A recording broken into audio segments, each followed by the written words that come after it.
देखिए, हमारे भी यहाँ राजस्थान में जो 2-3 बच्चों की मौत हुई है, 4 की, और हमारे यशस्वी मुख्यमंत्री जी ने हमारे स्वास्थ्य मंत्री जी को कहकर पूरी जांच कमेटी बिठाकर और जांच करवाई। अगर उसमें भी कमी बेसी हुई तो दोबारा जांच करने के लिए हर तरह से है और उसकी जांच चल रही है। निश्चित रूप से जो भी गलती पाई जाएगी निश्चित रूप से उन पर कार्रवाई होगी।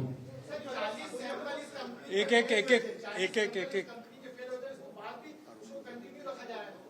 इस पे हमारे स्वास्थ्य मंत्री जी पूरा पैन लेके इसकी एक चीज से इसकी जो भी है पूरी तरीके से जांच करवा रहे हैं। निश्चित रूप से इसमें जहां जहां भी गलती हुई है तो इसको पूरा पारदर्शिता से उस पर कार्रवाई करेंगे।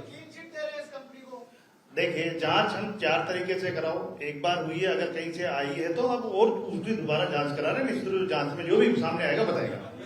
देखिए, सारा राजस्थान जानता है जल जीवन मिशन के ऊपर जिस प्रकार का 5 साल का कार्यक्रम चला, उसके परिणाम देखें। और खुद कांग्रेस के उनके स्वास्थ्य के मंत्री भी और बाकी लोग लगातार एसीबी के उसके आंकड़ों में चल रहे हैं। और इसको देखते हैं 20 महीने के आंकड़े, तो जल जीवन मिशन का काम लगातार बढ़ रहा है। केवल राजस्थान सारे देश से जो पिछड़ा उस समय इस कारण था कि कांग्रेस की प्राथमिकता में नहीं था, अब लगातार गति पकड़ा। योगेश जी कुछ कह रहे थे।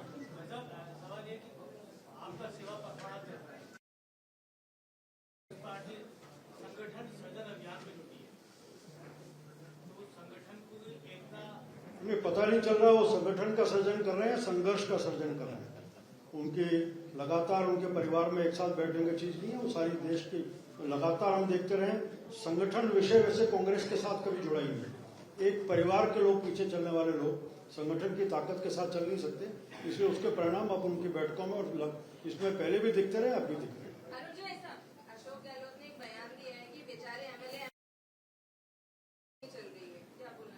भारतीय जनता पार्टी में तो लगातार ये पहली सरकार है मंजूलाल जी के नेतृत्व में जिसने जिलों के हिसाब से अपने पहले बजट में घोषणा की कार्यक्रमों की। हर विधायक को चाहे सड़कों का विषय होगा उन सब विषयों में काम देने का काम किया और गति पकड़ता जा रहा है।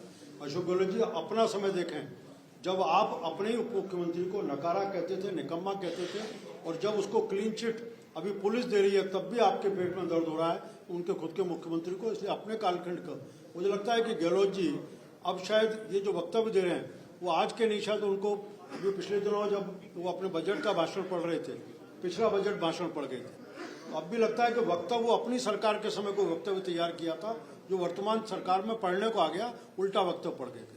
डिप्टी सीएम साहब से सवाल है कि 23 दवाएं सैंपल लिए गए लेकिन उसके बाद में इसमें डिफेक्ट पाया गया। उसके बाद में भी उन दवाओं की लगभग 3 लाख दवाइयां मार्केट में पहुंची। एक तरह से पॉइजन लोगों ने लिया, 3 लाख लोगों ने।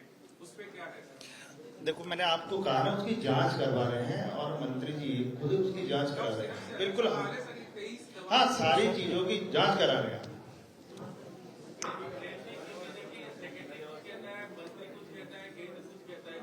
ओवरऑल चीज ध्यान में आई है, इस सारे मेडिकल स्ट्रक्चर के ऊपर कई सारी विषय ध्यान में आए। उन विषयों को समग्र दृष्टि से लेकर के ओवरऑलिंग और